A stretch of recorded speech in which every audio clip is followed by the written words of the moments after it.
नहीं, इधर हैं सब लोग।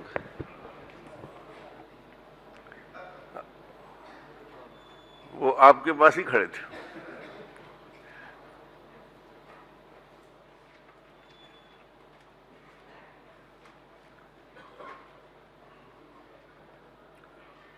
प्रश्नकाल क्रमांक 1 श्री प्रबोध मीन जी। माननीय अध्यक्ष महोदय, मैंने महिला बाल विकास विभाग की मंत्री महोदय से दिव्यांगजनों के संबंध में, उनकी भर्ती पदोन्नति के संबंध में सवाल पूछा था। उनका जवाब भी आया हुआ है, लेकिन जवाब से मैं थोड़ा संतुष्ट नहीं हूँ। मैं माननीय मंत्री जी से जानना चाहूँगा कि उन्होंने जो जवाब में दिया है कि दिव्यांगजनों के अधिकार अधिनियम 2016 के तहत पदों के चिन्हांकन का कार्य वर्तमान में प्रक्रियाधीन है। दिव्यांगजन अधिनियम 2016 की धारा 33 के तहत पदों का चिन्हांकन किया जाना है। मैं मंत्री महोदय से ये जानना चाहूँगा कि ये 2016 अधिनियम जो है और दिव्यांगजन छत्तीसगढ़ का जो अधिनियम है 2023 है, वो कब से लागू किया गया है?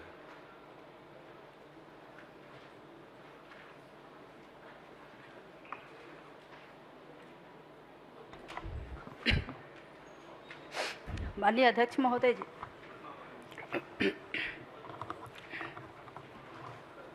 माननीय सदस्य,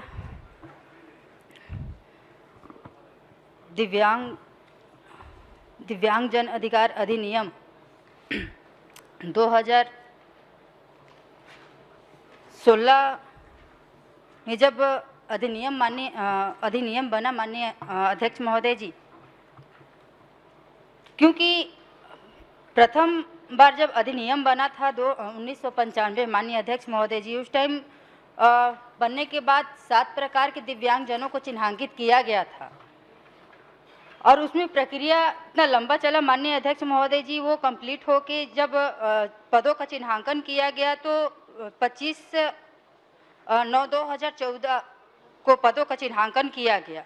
अब क्योंकि ये अधिनियम 2016 में फिर से लागू हुआ है माननीय अध्यक्ष महोदय जी, तो इसकी प्रक्रिया अभी प्रक्रियाधीन है, क्योंकि 2016 के बाद इसमें 21 प्रकार के दिव्यांगजन आ रहे हैं माननीय अध्यक्ष महोदय जी। तो सभी विभागों से अभिमत लेना रहता है माननीय अध्यक्ष महोदय जी। तो अभी 24 विभागों से अभिमत आ गया है, 26 विभागों का अभिमत आ जाएगा, तो फिर से पदों का चिन्हांकन होगा माननीय। चलिए प्रभु जी। माननीय सभापति जी, मैं आपके माध्यम से जानना चाहूँगा कि अधिनियम 2016 के बारे में मंत्री जी ने बताया, लेकिन ये भी सही है कि दिव्यांगजन अधिनियम 2023 की धारा 26 के तहत दिव्यांगजनों के पदों का चिन्हांकन 1 वर्ष के अंदर किया जाना था क्या?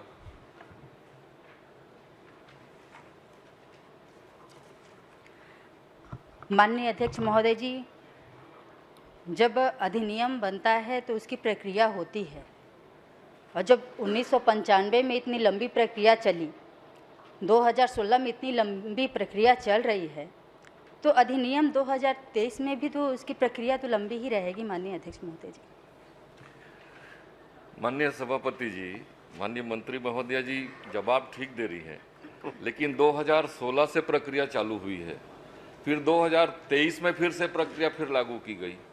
16 से लेके 23 और 23 के बाद अभी इतने लंबे वर्षों में 7 वर्ष हो गए। 7 वर्षों तक केवल चिन्हांकन का कार्य हो रहा है और दिव्यांगजनों को न उसको पदोन्नति हो पा रही है, न उनकी भर्ती हो पा रही है, और ये बड़ा संवेदनशील विषय है। और इसमें चूँकि टोटल कुल मिलाएंगे हम लोग तो 9 साल करीब निकल गए, 2025 आ गए, और इतने लंबे अंतराल तक केवल प्रक्रियाधीन है, उसकी कार्रवाई चल रही है, तो दिव्यांगजनों के साथ ये तो अन्याय है। तो मैं मंत्री महोदय से चाहूँगा कि यदि इसमें इतने लंबे वर्षों में यदि कोई यदि अधिकारी या उनके द्वारा कोई कार्रवाई नहीं हो रही है, तो क्या आप उनके ऊपर कार्रवाई करेंगे क्या? माननीय अध्यक्ष महोदय जी,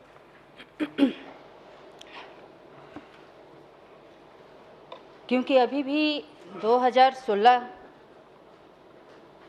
की जो कार्यवाही जो प्रक्रियाधीन है, मैं माननीय सदस्य को ये बात को पहले भी अवगत करा चुकी कि अभी तक अभिमत 24 विभागों से आया है और 26 विभागों से आना बाकी है। और जिस नियम की बात कर रहे हैं माननीय अध्यक्ष महोदय जी कि 2023 अधिनियम, ये 2023 अधिनियम अभी तक लागू नहीं हुआ है माननीय अध्यक्ष महोदय जी, मतलब है ही नहीं। मैं चूंकि अभी तक लागू नहीं हुआ है, जबकि उत्तर में आया है कि इसको 2023 लागू किया गया है और कार्रवाई चल रही है। मैं माननीय मंत्री महोदय से एक चीज़ और जानना चाहूँगा, क्या यह सही है कि माननीय सुप्रीम कोर्ट ने दिव्यांगजन अधिकार अधिनियम 2016 के प्रावधानों को लागू करने के लिए समाज कल्याण विभाग के द्वारा शपथ पत्र दिया गया था क्या?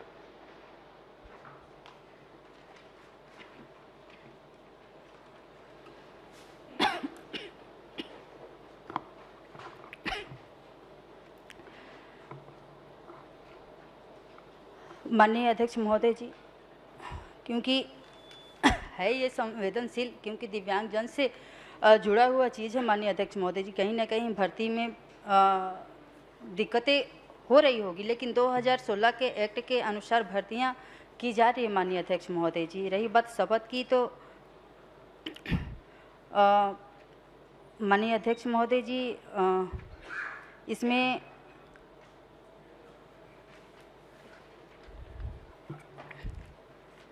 माननीय अध्यक्ष महोदय जी दिव्यांगजन अधिकार अधिनियम 2016 की धारा 34 में सीधी भर्ती के पदों में दिव्यांगता से ग्रस्त व्यक्तियों के लिए 4% से अशून्य का प्रावधान है, जबकि छत्तीसगढ़ राज्य में सामान्य प्रशासन विभाग के परिपत्र दिनांक 29/8/2018 अनुसार सीधी भर्ती के पदों में दिव्यांगता में ग्रस्त व्यक्तियों के लिए 7% आरक्षण का प्रावधान किया जा रहा है माननीय अध्यक्ष महोदय जी। नहीं, माननीय अध्यक्ष महोदय, प्रमोद जी का प्रश्न बहुत छोटा है। 2016 से 2025 आ गए और 9 साल के पूरे कार्य अवधि निकल गया और पदों का चिन्हांकन जैसी प्रक्रिया में 9 साल लगता है, तो ये दिव्यांगजनों के लिए विभाग को और ज़्यादा संवेदनशील होना चाहिए। और यदि इस 9 साल तक यदि हम सिर्फ उनके पदों का चिन्हांकन करते रहेंगे तो इतना महत्वपूर्ण विषय में बहुत पीछे हो जाएंगे। इसलिए कृपा करके इसको आप कोई समय सीमा बैठ के, उनके यही विषय है कि समय के अनुसार हो जाए, 6 महीने, 3 महीने, 4 महीने में जब भी आप कर सकते हैं, जल्द से जल्द इसका चिन्हांकन हो जाए। प्रश्न क्रमांक 2 श्री अनिल भेड़िया जी। इसमें मैंने तो कर लिया आपका प्रश्न, आपका ही प्रश्न मैं कर रहा हूँ। हाँ सर, आपसे थोड़ा और आप में जोड़ना है मुझे। चलिए चलिए। प्रदेश के दिव्यांगजनों के बैकलॉग के रिक्त पदों की पूर्ति हेतु विशेष भर्ती अभियान किए जाने हेतु 31 मई 2024 को शासन द्वारा परिपत्र जारी किया गया है। ये शासन आपका है, क्या आपको पता है कि इस तरह से परिपत्र जारी किए हैं? और अगर इतनी लापरवाही हो रही है, माननीय अध्यक्ष जी भी चिंतित हैं, तो ये एक अमानवीय व्यवहार है जो आपके अधिकारियों के द्वारा, आपके द्वारा या शासन के द्वारा जो किया जा रहा है। और इसे मैं सीधा सीधा कहूँगा कि आप लोग दिव्यांगजनों के साथ धोखा कर रहे हैं, क्योंकि ये नरेंद्र मोदी जी का जो आया है ना प्रोग्राम, घोषणा पत्र, उसमें लिखा हुआ है ये हमारे दिव्यांगजनों का के साथ इस तरह से व्यवहार अध्यक्ष महोदय अमानवीय व्यवहार है। और इसके लिए भी कुछ न कुछ सजा इनको निर्धारित करना चाहिए कि अभी तक मात्र 24 विभाग का आया है, 26 विभाग का नहीं आया है। ये कोई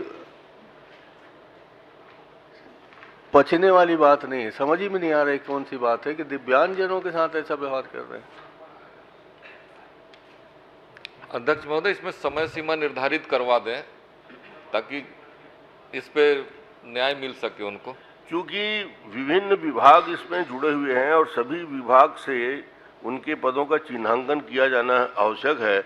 आपको प्रश्न बहुत व्यापक है, तो मुझे लगता है कि मुख्य सचिव, चीफ सेक्रेटरी को इसकी चिंता करनी चाहिए और ये 6 महीने के अंदर इसको एक रास्ता निकालें। ये अंतिम उपाय हो सकता है। श्रीमती अनिला भेड़िया जी। माननीय नेताजी, आज ओपनिंग बैट्समैन आप ही हैं, पूरा आप ही संभालना पड़ेगा लगता है।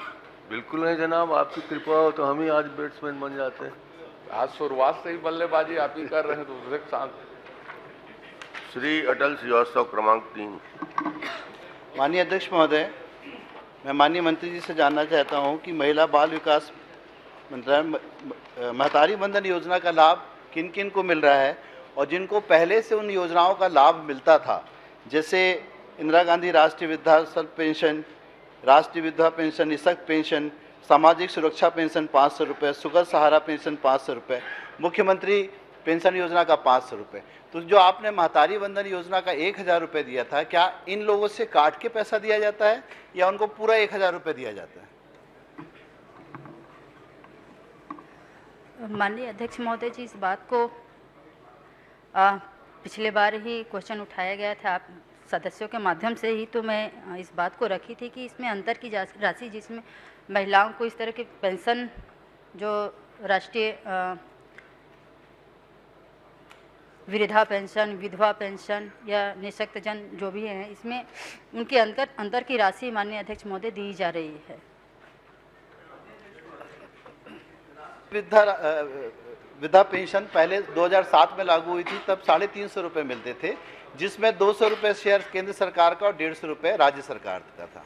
उसके बाद 2023 में जब कांग्रेस की सरकार थी तो इसको राज्य ने अपना अंश बढ़ाकर 300 रुपये कर दिया, तो 500 रुपये वृद्धा पेंशन मिलती है। आप 1000, आपने वादा किया था कि 1000 रुपये का जो महतारी वंदन योजना, उसका लाभ सबको मिलेगा, तो वृद्धा निःशक्त जनों का ये पैसा क्यों काटा जा रहा है? उनको तो पुरानी योजनाओं का लाभ मिलता ही है। ये आपकी नई योजना थी महतारी वंदन योजना, इसमें 1000 रुपये में उसमें 500 रुपये काट के क्यों दे रहे हैं आप? नहीं, जवाब उनका आ गया स्पष्ट, अंतर की राशि दी जा रही है, ये स्पष्ट हो गया है, इसलिए अब इसमें आगे बढ़ के प्रश्न करिए। माननीय अध्यक्ष महोदय जी, मैं मंत्री महोदय जी से पूछना चाह रही हूँ कि जो आप अंतर की राशि बोल रही है, वो किस टाइप का अंतर का राशि है, थोड़ा समझा देंगे? माननीय अध्यक्ष महोदय जी,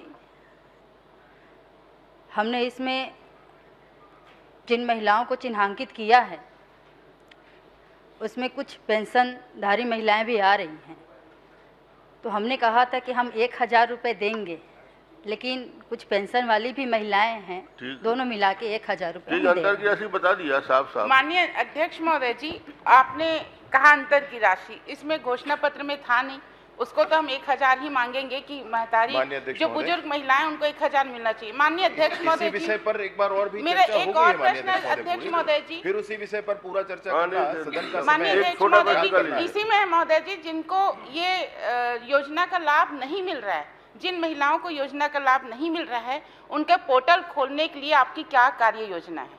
जिनको नहीं मिल रहा है उनके बारे में कुछ है तो बता दीजिए। माननीय अध्यक्ष महोदय जी, उसकी चिंता करने के लिए हमारी सरकार है। हाँ बिल्कुल है। माननीय अध्यक्ष महोदय जी, आने वाले समय में चिंता करेंगे, इसलिए हमको चिंता करने की जरूरत हो गई है। माननीय अध्यक्ष महोदय जी, समय तो बता दीजिए कि कब तक आप खोलेंगे पोर्टल को? 500 रुपये कब दोगे?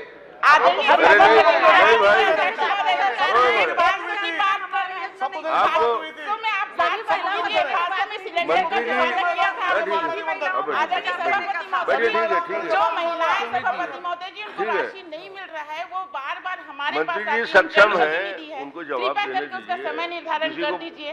ठीक है, आपका प्रश्न आ गया, उन्होंने जवाब भी अच्छा दे दिया। लारिया जी। सम्माननीय अध्यक्ष जी, एक प्रश्न ये आगे बढ़ गया, चलिए। माननीय अध्यक्ष महोदय जी, मेरा प्रश्न यह है कि जिला बिलासपुर में सार्वजनिक वितरण प्रणाली के कितने केंद्र संचालित है? मेरा प्रश्न कुछ नहीं है, मेरा प्रश्न यह है कि मेरा प्रश्न कुछ नहीं है। आपसे बड़ा ये गंभीर विषय है, आप मजाक मत लीजिए, जिसमें कितने केंद्र संचालित है और कितने जो आप किराए के माध्यम से चलाते हैं, जिसमें ये भवन कब तक बन जाएगा और ये जो भवन जो किराए में संचालित आप कर रहे हैं इनका कितना किराया में लिया गया है और ये पैसा किस मद से दिया जाता है, ये माननीय मंत्री जी बताइए। मंत्री जी। माननीय अध्यक्ष महोदय, अभी वर्तमान में 482 ऐसे स्थान हैं जहाँ पे भवन विहीन है। ठीक है। और किराए की बात है तो किराए जो समूह वाले हैं या जो राशन दुकान चलाते हैं वो लोग अपना किराया देते हैं। माननीय अध्यक्ष महोदय जी, ये जो समूह चलाते हैं वो किराए में दिया जाता है, कितना किराया दिया जाता है? चूँकि आपका भवन बनाने का कोई प्रावधान है, नया भवन जिसमें अलग से भवन में पीडीएस भवन नहीं बना है, तो उनको कब तक बनाया जाएगा माननीय मंत्री जी? 482 जो खाली हैं उनको कब तक बनाएंगे, कोई योजना है क्या, ये पूछ रहे हैं। माननीय अध्यक्ष महोदय, ये जो भवन है उसको बनाने का अब रोजगार गारंटी वगैरह से निवेदन करते हैं, कभी मंडी से ये निवेदन अलग अलग मदों से बनता है। जी ठीक। माननीय अध्यक्ष महोदय जी, ठीक, आप पूछिए। जी जी, ये ग्राम धनगावा में पीडीएस भवन बन चुका है, लेकिन वहाँ निजी जगह में ये दुकान संचालित है। कई बार आवेदन देने के बाद, ग्रामवासियों की ओर से देने के बाद भी वहाँ पीडीएस भवन में शिफ्ट नहीं किया जा रहा है। तो आखिर किसके संरक्षण में ये काम हो रहा है? आप दूसरा चीज, मेरे एक और प्रश्न है कि अभी नए सरपंच जो चुनाव जीत कर आए हैं, कहीं राशन में कमी है, तो उसको किस तरह से आप 1-2 महीने का राशन का जो शॉर्टेज है उसको कैसे उसको मेकअप करेंगे आप, ताकि कई लोग इसको लेने में कतरा रहे हैं। ये चिंता का विषय है, चार्ज लेने में कतरा रहे हैं। मेरे यहाँ गंभीर मामला, अभी 2 फूड इंस्पेक्टर को अटैच किया गया है, लेकिन पूर्व में जिस फूड इंस्पेक्टर को शिकायत के आधार पर हटाया गया था उसको फिर से उसके जगह में भेज दिया गया। तो क्या उसको फिर से भ्रष्टाचारी करने के लिए भेजा जा रहा है? आम जनता के हित में राशन जो है वो मिलना चाहिए, लेकिन लगातार अफरा तफरी का शिकायत पूरा प्रदेश में है, मस्तूरी क्षेत्र के साथ साथ। और 2-2 महीने का जो शॉर्टेज है, और वो गलत तरीके से जो नया संचालन करते हैं दुकान, वो उनके ऊपर थोप दिया जाता है कि आपको 300 कुंटल 700 कुंटल का आप चावल मेकअप करिए करके। तो ये कैसे सिस्टम को आप दुरुस्त कब तक करेंगे? या जो अधिकारी ये कर नहीं पा रहे हैं, इसको इनके ऊपर क्या कार्यवाही करेंगे आप? हमारे यहाँ जो फूड कंट्रोलर है माननीय अध्यक्ष महोदय, गंभीर विषय है, वो एक भी दिन मॉनिटरिंग करने में क्षेत्र नहीं जाते, न ही कोई जानकारी लेते। तो जब लगातार जानकारी होता तो ऐसा घटना ही नहीं होता, किसी को जेल जाने का नौबत ही नहीं आता। तो आपका ये जो विभाग है, आप माननीय सक्षम मंत्री जी है, सीनियर हैं, थोड़ा व्यवस्थित बनाइए प्रदेश को। इसमें कई लोग जो ना चाह के भी जबरन जेल जा रहे हैं, अफरा तफरी का मामला हो रहा है। थोड़ा व्यवस्थित करिए, करेंगे बोलिए आप फटाफट जल्दी से। माननीय अध्यक्ष महोदय, पहले तो इनके गांव है धनगवा, वहाँ ये पीडीएस राशन दुकान बनकर तैयार है। आप जब चाहें तो उसका आप उद्घाटन कर लीजिए, करवा सकते हैं, और या फिर हम अप्रैल के प्रथम सप्ताह में। बहुत बढ़िया, जी आपको धन्यवाद। और जो नहीं बना है कब तक आप बनाएंगे और बता दीजिए। 480 है, धीरे धीरे बनेगा, बता रहे हैं ना 480। आप पूछिए। तो महिलाएं जो पैसा देते हैं, 1 मिनट सर, निवेदन है, जो उनको किराए में देते हैं तो अपने जेब से देते हैं कि उसी में कुछ इधर उधर करते हैं? आप बता दीजिए। इधर उधर के जवाब। उनको कमीशन का राशि मिलता है माननीय अध्यक्ष। अच्छा, उसी में से लोग। ठीक है, हो गया, चलिए। थैंक। बलेश्वर जी। माननीय अध्यक्ष महोदय जी, अभी इसी विषय में चर्चा हो रहा था, पीडीएस दुकान के विषय में।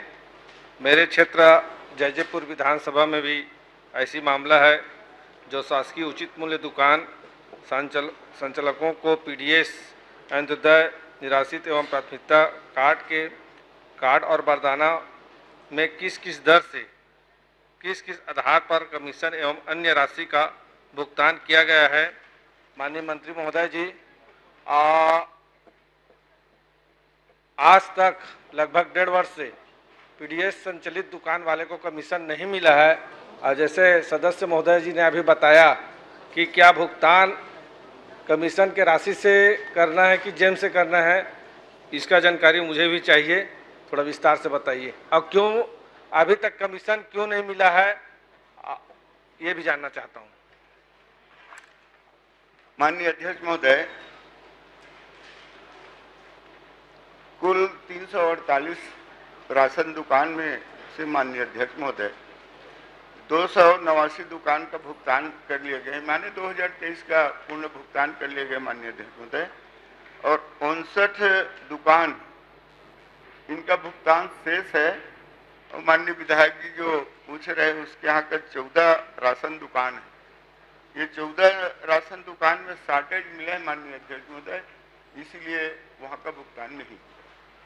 माननीय मंत्री महोदय जी, इस जो शॉर्टेज मिला हुआ था वो एसडीएम कार्यालय में उनका निराकरण के लिए लगा हुआ था कि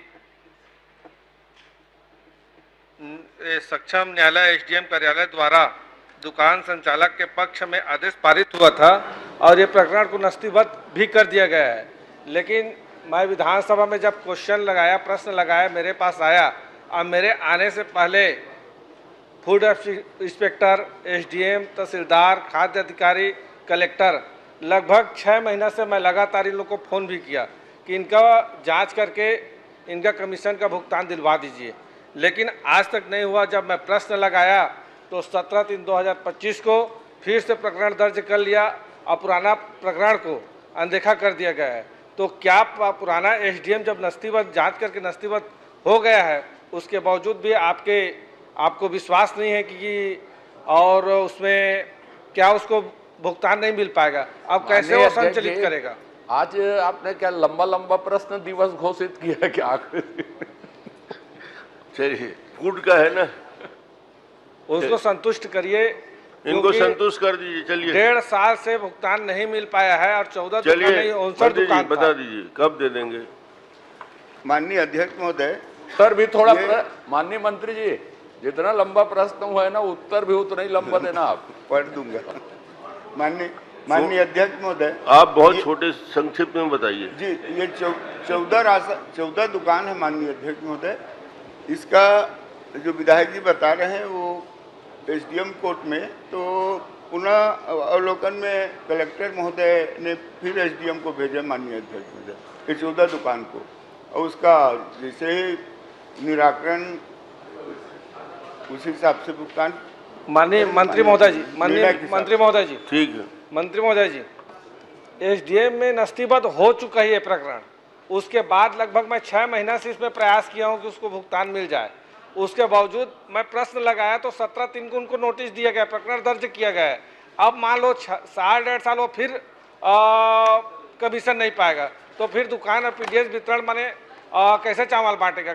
कहाँ से लाएगा पैसा? हो खेत बेच के लाएगा कि ब्याज में पैसा उठाएगा? आप बताइए। माननीय अध्यक्ष महोदय, मैं बता रहा हूँ 14 दुकान का है। ये 14 दुकान जिला के कलेक्टर है। पुनः विलोकन के लिए ये दुकान का जो है 14 दुकान का, इसमें जो शॉर्टेज मिला है वो प्रकरण लंबित है एसडीएम के। माननीय अध्यक्ष महोदय, जैसे एसडीएम निर्णय करता है, जो भी फैसला अध्यक्ष महोदय, मंत्री जी, कमीशन अध्यक्ष महोदय, एसडीएम कार्यालय में और 2-3 साल लगेगा क्या? मामला बहुत छोटा है, निर्णय हो जाना चाहिए। माननीय आप अध्यक्ष महोदय, मैं ये कहना चाह रहा हूँ कि क्या ऐसा है कि किसी के पास शॉर्टेज है तो उसका कमीशन रोक दिया जाए? अगर होगा तो पूरा प्रदेश का कमीशन रोका जाए, क्योंकि सभी दुकानों में कुछ न कुछ शॉर्टेज है। मैं ये चाहता हूँ कमीशन रोकना उचित नहीं है, उनको तत्काल आप भुगतान के लिए आदेश करिए, और जो भी शॉर्टेज है वो कोर्ट में एसडीएम कार्यालय में चल रहा है। जब निराकरण होगा उसको शॉर्टेज भरना रहेगा तो भरेगा, या जिस विभाग से माने शॉर्टेज हुआ है उसको माफ मिलेगा। लेकिन मैं आपसे निवेदन करता हूं कि उनको जल्द से जल्द आप भुगतान करवाइए 10-15 दिन के अंदर में। भुगतान कराइए। क्रमांक 6 विक्रम मंडावी जी। अध्यक्ष महोदय, जवाब नहीं मिला मंत्री जी का। माननीय अध्यक्ष महोदय, बोल मैं बता दीजिए। दिया हूँ कि 14 प्रकरण एसडीएम कोर्ट में लंबित है। जल्दी से जल्दी कराइए, ये हाँ। माननीय विधायक जी चाहते हैं जी। श्री विक्रम मंडावी जी। माननीय अध्यक्ष महोदय, मैं माननीय मंत्री जी से पूछना चाह रहा था कि 2024-25 के लिए जो 40% राज्यांश का प्रावधान क्यों नहीं किया गया, जो पालना दर के प्रश्न में। माननीय मंत्री जी, फिर से माननीय अध्यक्ष महोदय, माननीय मंत्री जी से मैं जानना चाहता हूं कि 2024-25 के लिए जो 40% जो राज्यांश का जो प्रावधान होता है वो क्यों नहीं किया गया।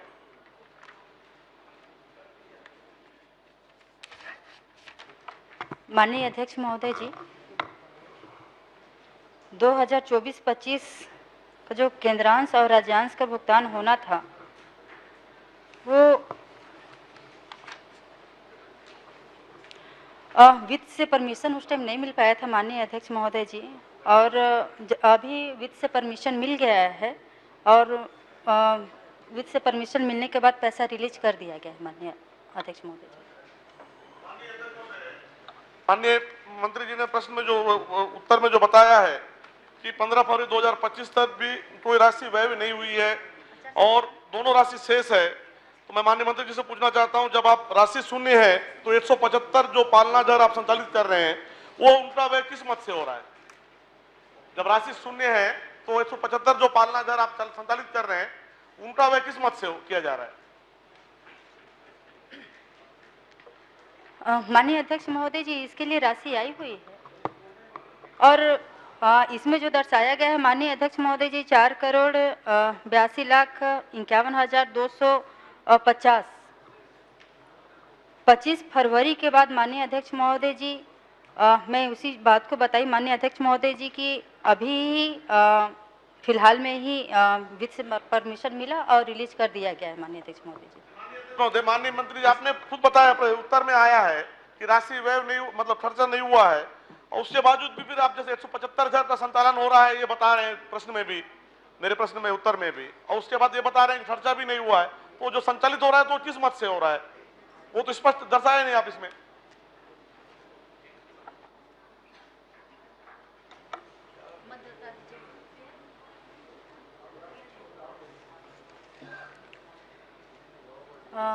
माननीय अध्यक्ष महोदय जी, मत पूछ रहे हैं, मत की जानकारी मिलते ही मैं माननीय सदस्य को अवगत करा देती हूँ। माननीय अध्यक्ष महोदय जी, करा देंगे, जानकारी दे देंगे आप पूछिए।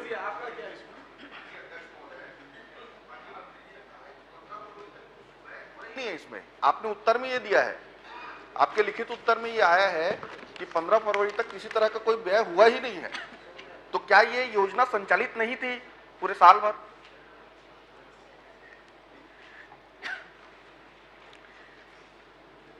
माननीय अध्यक्ष महोदय जी, योजना संचालित है।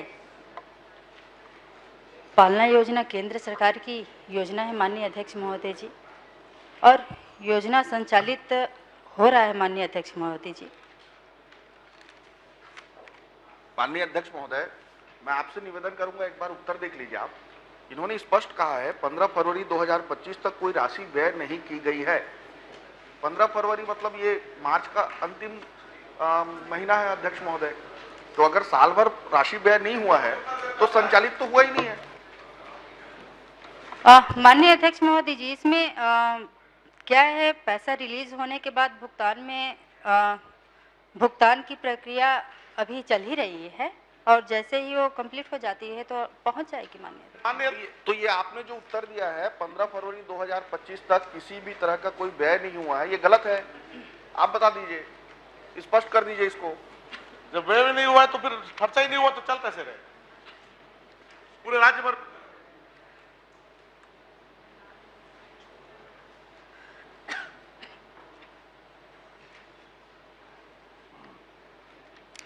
माननीय अध्यक्ष महोदय जी, SNA स्पर्श मॉडल के अंतर्गत आ रही तकनीकी दिक्कतों का समाधान किया जा रहा है। 31 मार्च 2025 तक जिलों द्वारा राशि का आहरण कर व्यय कर लिया जाएगा माननीय अध्यक्ष। चलिए इंद्र साहब जी। माननीय अध्यक्ष महोदय, इसमें जवाब ही नहीं आ पा रहा है कि मैंने बार बार 2 बार पूछा कि इसमें जब खर्चा ही नहीं हो रहा है, एक तरह से मंत्री जी उत्तर दे रहे हैं कि इसमें खर्चा कुछ भी नहीं है, और दूसरी तरफ यह बता रहे हैं पूरे प्रदेश भर में 175 पालना घर चल रहा है, तो दोनों में कैसे हो सकता है? या तो 175 घर जो आप जो पालना घर चला रहे हैं वो नहीं चल रहा है, या फिर ये झूठ है।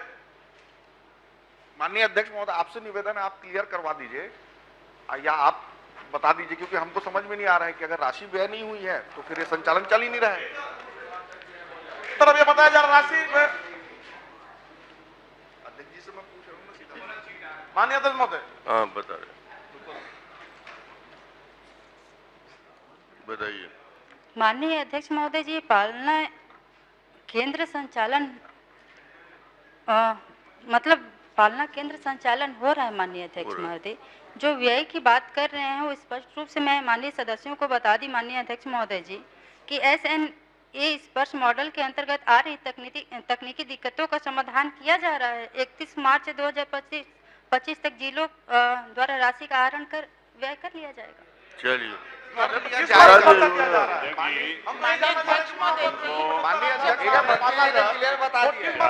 माननीय 12 बजे के बाद मंत्री जी अपने चेम्बर में चाय पीने बुला लीजिए। प्रश्न का उत्तर तो मिलना चाहिए जो क्वेश्चन किए हैं। माननीय अध्यक्ष महोदय, माननीय अध्यक्ष महोदय, आप ही देख लीजिए, इसमें स्पष्ट लिखा हुआ है कर लिया जाएगा, मतलब साल तो खत्म होने वाला है अध्यक्ष महोदय, 10 दिन बचा हुआ है, ये तो फाइनेंशियल ईयर खत्म हो जाएगा। तो क्या साल भर कोई योजना अगर आपने व्यय नहीं किया है, इसका मतलब योजना संचालित नहीं थी?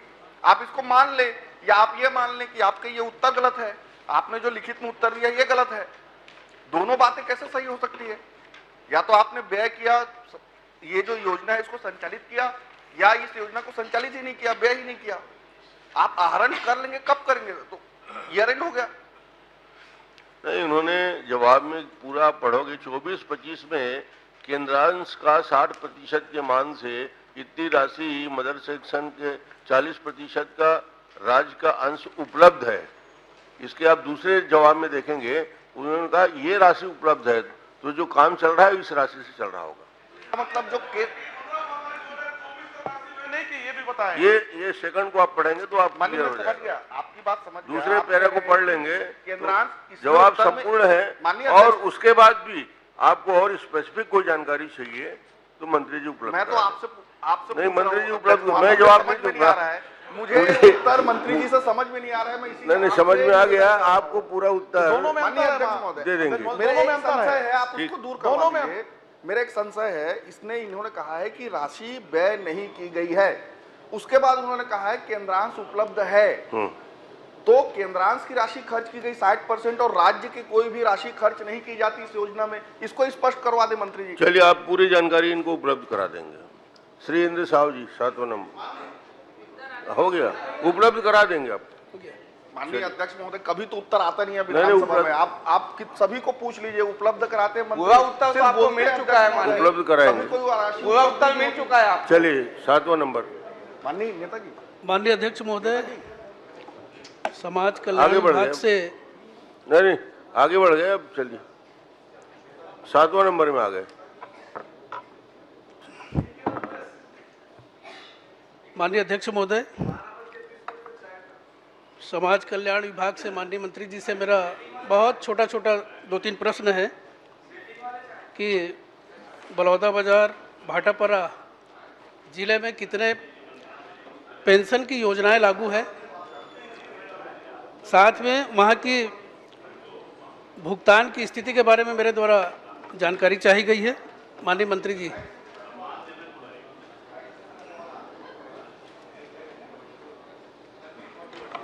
माननीय अध्यक्ष महोदय जी, माननीय सदस्य ने जो जानकारी चाहिए है, समाज कल्याण विभाग द्वारा जिला बलौदा बाजार भाटापारा के अंतर्गत कौन कौन सी योजनाएं संचालित है, तो माननीय सदस्य को उत्तर में दे दिया गया है, और विकासखंड वार भी उत्तर माननीय सदस्य को उपलब्ध करा दिया गया है। माननीय अध्यक्ष महोदय, अगर चाहेंगे तो मैं इसको पढ़ दूंगी। माननीय अध्यक्ष महोदय, पढ़ के सुना दीजिए ना। माननीय अध्यक्ष महोदय जी, जिला बलौदा बाजार भाटापारा के अंतर्गत जिले में मतलब छः प्रकार की पेंशन योजना का लाभ दिया जा रहा है माननीय अध्यक्ष महोदय जी, जिसमें इंदिरा गांधी राष्ट्रीय वृद्धावस्था पेंशन योजना है, इंदिरा गांधी राष्ट्रीय विधवा पेंशन योजना है, इंदिरा गांधी राष्ट्रीय दिव्यांगजन पेंशन योजना है। ये केंद्र की योजना है माननीय अध्यक्ष महोदय जी। और जो राज्य की योजना है सामाजिक सुरक्षा पेंशन योजना, सुखद सहारा योजना, मुख्यमंत्री पेंशन योजना, इसमें माननीय अध्यक्ष महोदय, पिछले 2023 के चुनाव में मोदी की गारंटी में एक योजना की घोषणा आप लोगों के द्वारा की गई थी। ये पेज नंबर 12 में सरल क्रमांक 4 में हम प्रदेश के हर नागरिक को अटल पेंशन योजना के अंतर्गत पेंशन प्रदान करेंगे, जिसमें योजना का आधा भुगतान राज्य सरकार द्वारा दिया जाएगा। इस योजना का जिक्र माननीय मंत्री जी के इस उत्तर में नहीं है। इसके बारे में मैं जानना चाहूँगा कि इस योजना को आप कब लागू करेंगे? माननीय अध्यक्ष महोदय जी, विपक्ष कभी ये नहीं कहती कि जो योजना घोषणा पत्र में था वो संचालित है, उसकी तारीफ तो कभी नहीं करते, लेकिन जो बचे हुए घोषणाएं में हैं, आप चिंता मत कीजिए, धीरे धीरे करके सब हो रहा है। कम समय में बहुत सारी घोषणाएं को पूरे किए हैं, आने वाले समय में ये सबको भी करेंगे। ठीक ठीक, ऐसे 6 योजना में 100% पेमेंट हो चुका है। आप पढ़ेंगे 1 से 6 का 100% भुगतान किया जा चुका है। एक योजना के बारे में मंत्री जी ने कहा कि आगे हम आने वाले समय में उसका योजना के रूप में लेंगे। माननीय अध्यक्ष महोदय, सभी योजना तो पुरानी योजना है जो अभी वर्तमान में लागू है। माननीय अध्यक्ष महोदय, घोषणा पत्र या कोई चीज के ऊपर आपने संकल्प लेके कई चीजों का आया था, पूर्ति कर दी क्या? पहले चलिए, आपने जो पेंशन, आपने जो योजना चल रही है उसके बारे में जानकारी पूछी है और माननीय मंत्री जी ने पूरी जानकारी आपको उपलब्ध कराई है। 6 योजना की है।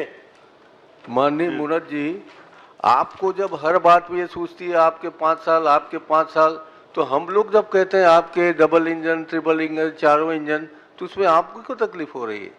जब आप हमको सुनाते हैं तो आप भी सुनने का साहस रखिए। नेताजी, मैं बिल्कुल सहमत हूँ। चलिए, जो प्रश्न है, प्रश्न में आपने पूछा, आपका प्रश्न का जवाब पूरा आ गया। प्रश्न का उत्तर उन्होंने दिया है। माननीय अध्यक्ष महोदय, प्रश्न के बाहर का प्रश्न पूछ रहे हैं, इसलिए मैंने उत्तर दिया। मेरा मूल प्रश्न अभी नहीं आया है इसमें। चलिए, पूछ लीजिए। माननीय अध्यक्ष महोदय, ये समाज के अंतिम छोर से जुड़ा असक्त बेसहारा लोगों से संबंधित मेरा सवाल है। और इसमें माननीय सदस्य के द्वारा यदि पिछली बात की जा रही है तो हमारी मात्र 3 साल की सरकार रही, कोरोना काल को यदि छोड़ दे तो, और उसमें इतना बेहतर जो काम हुआ है उसके बारे में आप लोग भूल जाते हैं इस बात को। तो माननीय अध्यक्ष महोदय, मैं चाहता हूं कि जो अभी संचालित योजनाएं हैं पेंशन की, उन योजनाओं के जो पेंशन की जो राशि भुगतान है वो हमेशा 2 महीना, 3 महीना, कभी कभी 4 महीना भी हो जाता है। तो इस पर माननीय मंत्री जी से मैं चाहूँगा कि ये इसका यदि महीने के 1 से 5 तारीख के अंतराल में यदि उनका भुगतान हो तो ऐसे गरीब हितग्राहियों को बहुत लाभ मिलेगा। इससे समय में पेमेंट हो जाए और डायरेक्ट बेनिफिट ट्रांसफर में कर रहे हैं कि नहीं डीबीटी में, तो उनके खाते में सीधा पहुंच जाता होगा। समय पे पेमेंट हो जाए, बस इतनी चिंता है। जी माननीय अध्यक्ष महोदय जी, भुगतान 100% हो ही जाएगा। समय पे करा दीजिए। श्री व्यास कश्यप जी, 8वां। अध्यक्ष महोदय, मैंने महिला बाल विकास मंत्री से प्रश्न किया था कि जांजगीर चांपा अंतर्गत कितने अनाथालय और वृद्धाश्रम संचालित हैं। जवाब आने के लिए आया है महोदय, पर एक भी वृद्धाश्रम के विषय में जानकारी नहीं है। और एक हेल्प समिति चला रही है करके है, पर यह हेल्प समिति कहाँ संचालित है जांजगीर चांपा में?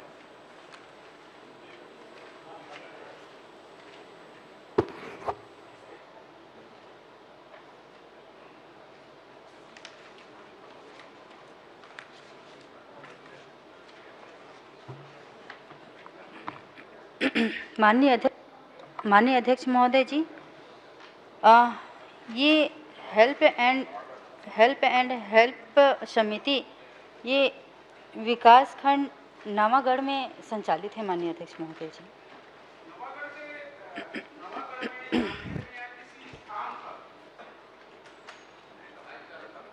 स्थान बता दीजिए, नवागढ़ विकासखंड में कहाँ? नैला में। कहाँ? नैला में जी। नैला तो मैं स्वयं रहता हूँ, आज तक नहीं देखा हूँ, मेरा निवास स्थान है, कहाँ संचालित है? जगह बता दीजिए नैला पे कहाँ है, तो किस मोहल्ले किस वार्ड पे है?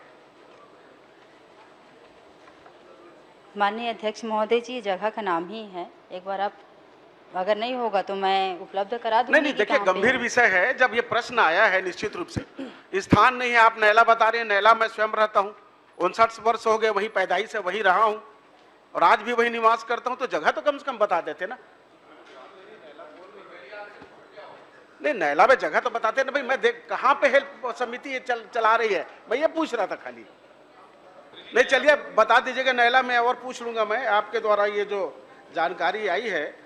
यहाँ पे एक तो अनाथालय और वृद्धाश्रम की बात है, तो एक भी वृद्धाश्रम जांजगीर चांपा जिले में शासकीय संचालित नहीं है, इसकी जानकारी भी आपके तरफ से नहीं आ पाई है। आपने जरूर जानकारी दी है कि भाई 2021 से लेकर 2025 में, ये 24 का एक प्रश्न आया था कि भाई जो बालक, एक लापता बालक जो संस्था में वापस लाने हेतु पतासाजी की जा रही है, यानी कि अभी भी एक बालक गुम है, उसकी जानकारी नहीं हो पाई है। तो कम से कम जो 6 बालक में 5 प्राप्त हो गए हैं, एक बालक अभी भी लापता है।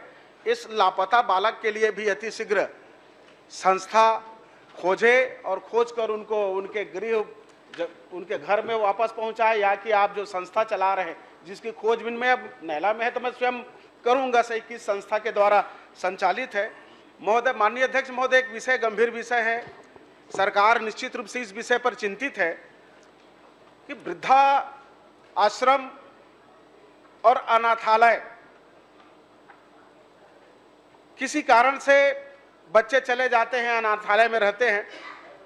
मैंने बचपन से ही देखा है, जांजगीर में एक अनाथालय संचालित था, आज भी वहाँ बिल्डिंग बना बुनाया है, अच्छी कंडीशन में है। वहाँ तो छत्तीसगढ़ के ही नहीं वरन भारत देश के कई ऐसे बच्चे जो अनाथ होकर आते थे, वहाँ भर्ती रहते थे, उनकी पूरी व्यवस्था शासन की ओर से की जाती थी। मैं माननीय मंत्री महोदय जी से चाहूँगा कि बिल्डिंग बनी बुनाई है, व्यवस्था बनी बुनाई है, तो क्या उस संस्था का, उस जगह का भविष्य में अनाथालय या वृद्धाश्रम के लिए आप उपयोग करेंगे कि प्राइवेट संस्था के ऊपर ही भरोसा करेंगे? सरकार इस विषय में जांजगीर चांपा ही क्यों, पूरे प्रदेश में शासकीय स्तर पर हम क्या कर रहे हैं, यह मैं थोड़ी सी जानकारी चाहूंगा मंत्री महोदय। माननीय अध्यक्ष महोदय जी, माननीय सदस्य ने जो बात कही है, निश्चित तौर पे उस भवन का निरीक्षण करा के वो किस उपयोग में आ सकता है, हम निरीक्षण करवाएंगे, उसका उपयोग करिए, यही चाहते हैं व्यास जी, यही चाहते हैं कि उसका उपयोग हो जाए। जी महोदय, उपयोग हो रहा है। महिला बाल विकास का स्थानीय कार्यालय वहाँ लग रहा है, जिला कार्यालय के भवन अलग है, परंतु महिला बाल विकास के जो सेक्टर प्रभारी है, जिन लोग रहते हैं उन लोग वहाँ हैं। पर इसमें एक विषय, बहुत अच्छी बात मैं पूछना चाहूँगा माननीय मंत्री महोदय से, इन बच्चों के लिए जो योजना बनाने के लिए और कार्य करने को ICPS को कितना बजट आप लोग उपलब्ध कराते हैं, यह भी कृपया बता देते, ताकि चिंता सरकार की कितनी बजट उनके लिए आप लोग करते हैं, वो जाता कहाँ है, कितनी बजट है, उसकी क्या उपयोगिता हो रही है?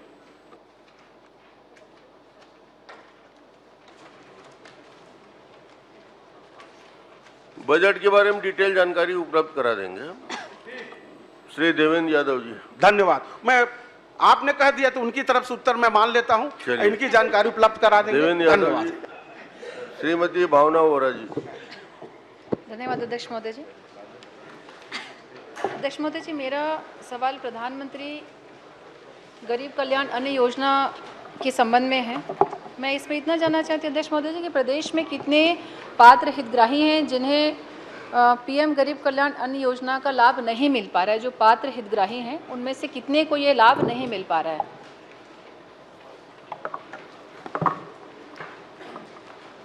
माननीय अध्यक्ष महोदय, ये प्रधानमंत्री गरीब कल्याण अन्न योजना है, उसका लाभ मिल रहा है माननीय अध्यक्ष महोदय, और उसके तहत जो आप प्रश्न पूछे एक बार। कितने हितग्राही, कितने पात्र हितग्राही हैं जिनको पात्रता होने के बाद भी पीएम गरीब अन्न कल्याण योजना का लाभ नहीं मिल पा रहा है? माननीय अध्यक्ष महोदय, ये प्रधानमंत्री गरीब कल्याण अन्न योजना है। इसके तहत जो वितरण हो रहा है माननीय अध्यक्ष महोदय, जैसे मैं बताना चाहूँगा, अप्रैल 2023 से फरवरी तक का प्रश्न पूछे माननीय विधायक जी ने, इसमें प्राप्त आवंटन है माननीय अध्यक्ष महोदय माननीय अध्यक्ष महोदय, ये प्रधानमंत्री गरीब कल्याण योजना हेतु निर्धारित लक्ष्य 55,78,000 है माननीय अध्यक्ष महोदय। इनको लाभ मिल रहा है अध्यक्ष। ठीक है, आपने मात्रा पूछा है, संख्या नहीं। आपके प्रश्न में मात्रा है। जी जी ठीक है, तो मात्रा तक सीमित रहिए। जी जी, संख्या बताना संभव इसमें दूसरा सवाल मेरे थे महोदय जी, क्योंकि कोविड काल में ये योजना शुरुआत हुई थी और कोविड काल के समय बहुत सारी शिकायतें अभी भी उस समय की मिलती हैं कि कोविड काल में जो 5 किलो अतिरिक्त इनको अनाज मिलना था वो उस समय उपलब्ध नहीं हो पाया था। तो क्या ऐसा कोई आप प्लान कर रहे हैं कि आने वाले समय में जो गड़बड़ियाँ, क्योंकि बहुत बड़े स्तर पे हुई थी, तो कोविड-19 के समय जो कमी आई थी डिस्ट्रीब्यूशन में, उसकी जांच कभी होगी क्या? क्योंकि ये बहुत बड़ी शिकायत थी और स्थल पर भी देखने से पाया गया कि वो 5 किलो चावल से लोग वंचित थे, तो क्या उसकी जाँच कभी होगी क्या?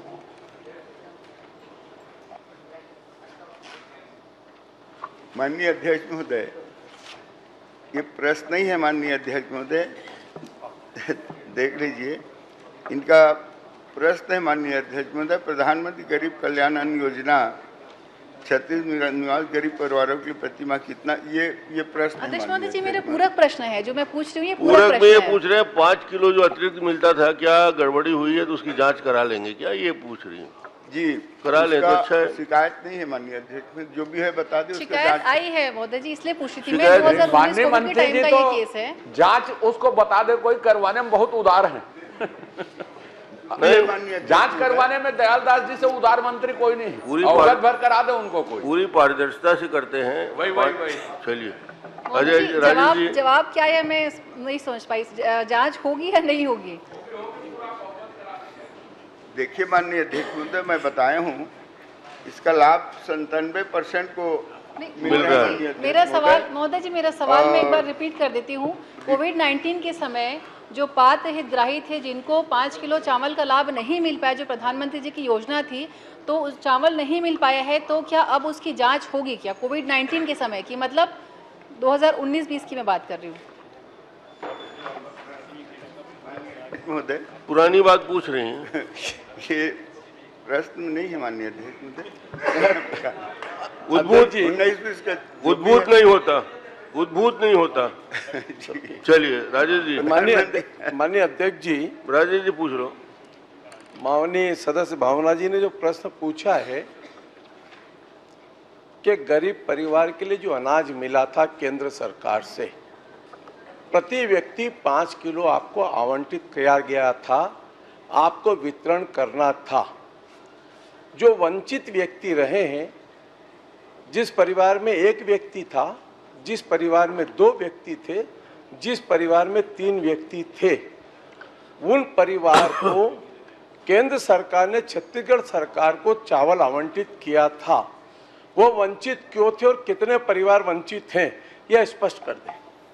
मोदी जी जवाब की उम्मीद करते हैं, क्योंकि बहुत बड़ा केस था और यहाँ से हमें अगर जवाब नहीं मिलेगा तो फिर और अन्य माध्यम हमारे लिए है नहीं कोई पूछने का।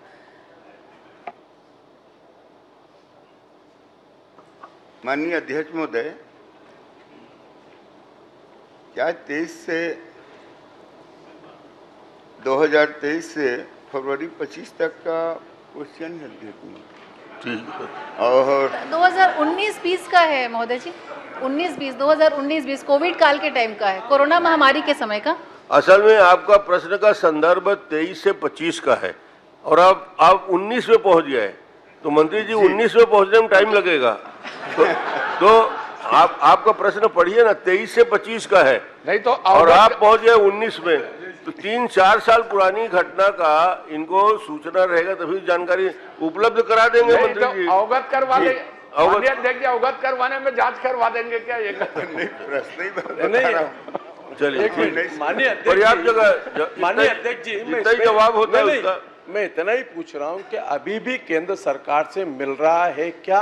क्या उन परिवार को आप दे रहे हैं क्या? खाली ये बता दें बस। पुराना मैं नहीं पूछ रहा, 19 का। नया जो वर्तमान में केंद्र सरकार से आज भी प्रति व्यक्ति 5 किलो चावल आपको केंद्र सरकार से मुफ्त में 2028 तक केंद्र सरकार दे रही, क्या उन सब परिवार को दे रहे हैं क्या? ये स्पष्ट कर दें।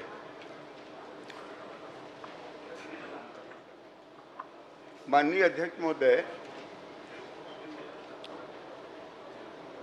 ये अतिरिक्त आवंटन अभी नहीं मिल रहा है। नहीं मिल रहा है। चलिए, कार्ड है श्री पुन्नूलाल मोहले, क्रमांक 11। माननीय अध्यक्ष जी, नहीं मिल रहा है, जवाब तो आ गया, अब क्या करें? पुन्नूलाल जी। माननीय अध्यक्ष महोदय, मेरा प्रश्न उत्तर खरीदी गुड़ तो बताया, चना खरीदी का नहीं बताया, और चना खरीदी का निवेदन नहीं हुआ है।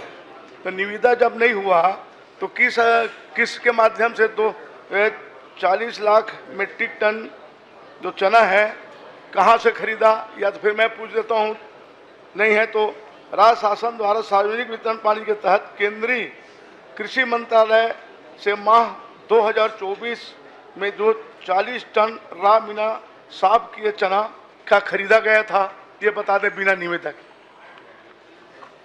माननीय अध्यक्ष महोदय, सिर्फ चना पूछ रहे हो ना? जी, चना पूछ रहे हैं। हाँ, चना तक ही है। माननीय अध्यक्ष महोदय, वर्ष 2024-25 में अक्टूबर से दिसंबर 2024 तक का बैकलॉग का चना फरवरी मार्च 2025 में वितरण किया जा रहा है। माननीय अध्यक्ष, चलिए, अब दूसरा। मैं की बातें नहीं कर रहा हूँ, आज भी बता देना, चना बिना निवेदक बता रहा हूं माननीय अध्यक्ष महोदय, बैकलॉग से चना खरीदा गया है। बैकलॉग जो चना मिलता है ही बता रहा।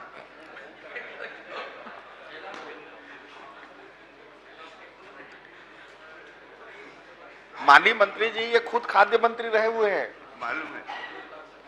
खाद्य मंत्री भर नहीं, एक बार उनके प्रभारी मंत्री ये रहे और इनके प्रभारी मंत्री वो रहे और फूड इनके पास, फूड उनके पास है। जब पड़ोसी हो तो पूछ लिया करो ना। वो ठीक है, माननीय मंत्री आप ही बोलते फिर क्यों आप काहे बोलते हैं? चलिए, छोटा प्रश्न कर लीजिए। मैं सामान्य है, प्रश्न कर लीजिए, कोई बात। माननीय मंत्री जी बता रहा हूँ। अच्छा, बता दीजिए मेरे। 40,000 टन भारत सरकार से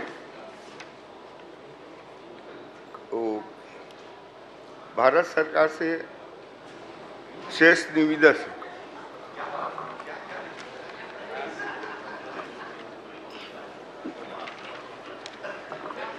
40,000 टन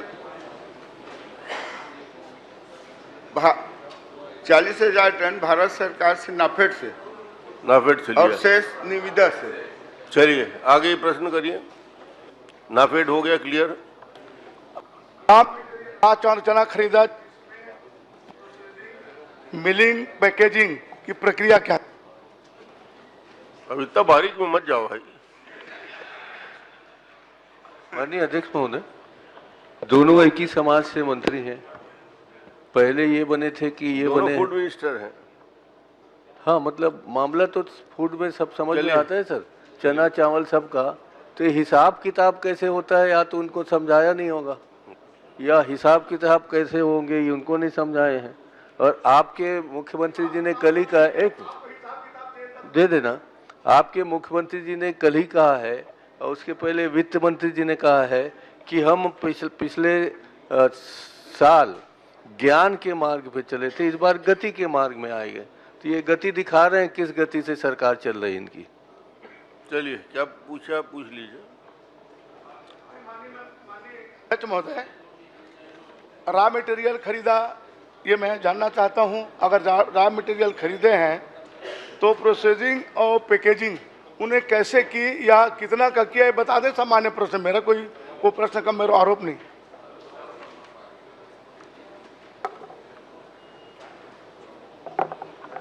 माननीय अध्यक्ष महोदय, चना वितरण पैकेट बनाकर ही पैकेट बना के देते हैं। चलिए, श्री संदीप साहू 12। माननीय अध्यक्ष महोदय, मेरा सवाल महिला बाल विकास मंत्री से है।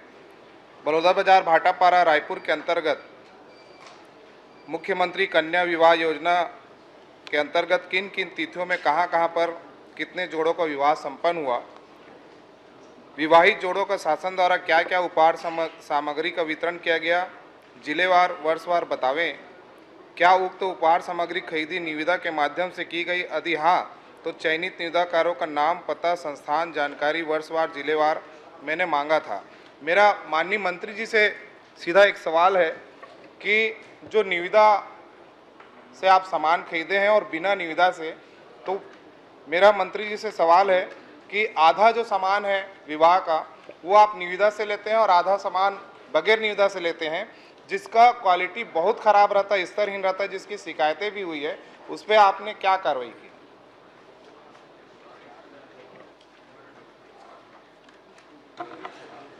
माननीय अध्यक्ष महोदय जी, मुख्यमंत्री कन्या विवाह योजना, ये मुख्यमंत्री कन्या विवाह योजना माननीय अध्यक्ष महोदय जी, जब आप मुख्यमंत्री थे उस टाइम ये योजना प्रारंभ किए थे और आज भी ये योजना चल रही है। माननीय अध्यक्ष महोदय जी, आपको तो आभार करना चाहूँगी मैं इस चीज़ के लिए। और माननीय सदस्य ने जो क्वेश्चन पूछे हैं माननीय अध्यक्ष महोदय जी, अभी तक हमारे पास ऐसी शिकायतें नहीं आई हैं। अगर इनके पास आई होंगी तो हमें उपलब्ध करा दें, हम परीक्षण कराएंगे माननीय अध्यक्ष महोदय जी। चलिए, कोई शिकायत? माननीय अध्यक्ष महोदय, समय समय पे शिकायतें हुई, उसका जवाब मुझे प्रपत्र में भी नहीं आया। अभी भी मंत्री जी ने, जबकि शिकायतें हुई हैं और स्तरहीन जो सामान खरीदी कर रहे हैं, क्या उसका जांच मंत्री जी करवाएंगी? नहीं, आपने कोई शिकायत पत्र दिया है क्या किसी के? मैं अभी मेरा शिकायत इसी को मान लें अध्यक्ष महोदय, मैं शिकायत दे दूंगा, लेकिन आज मेरा शिकायत यहीं पे दर्ज कर ले आप। और सबसे बड़ी बात माननीय अध्यक्ष महोदय, जैसा कि मंत्री जी बताई कि योजना आपने चालू किया था और बहुत बड़ा योजना था, लेकिन आज ये भ्रष्टाचार के भेंट चढ़ गया है। बालोद के एक जगह में जो विवाह हुआ, लेकिन उनका होने दो ना भाई।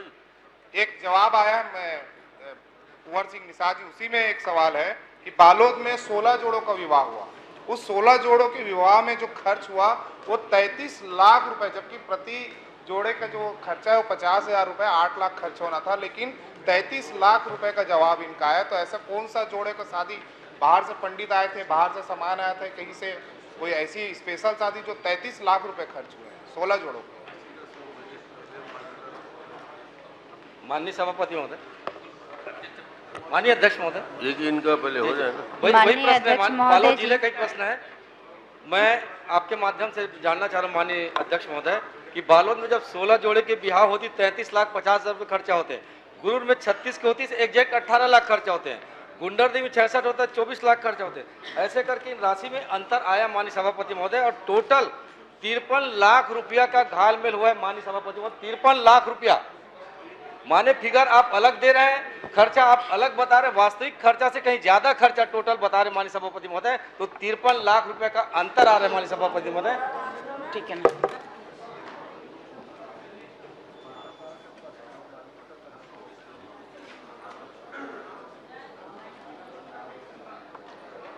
माननीय अध्यक्ष महोदय जी, प्रति जोड़ा 50,000 रुपये का खर्च है माननीय अध्यक्ष महोदय जी, जिसमें विवाह आयोजन व्यवस्था परिवहन पर व्यय 8,000 रुपये। मतलब अभी पूरी हमारे सामान्य विष्णुदेव साय जी के सुशासन में पूरी पारदर्शिता के साथ मुख्यमंत्री कन्या विवाह आयोजन कराया जा रहा है माननीय महोदय जी, जिसमें विवाह आयोजन व्यवस्था परिवहन पर व्यय 8,000 रुपये, वर वधू के श्रृंगार पर उपहार सामग्री 7,000 रुपये, और जो हम वधु को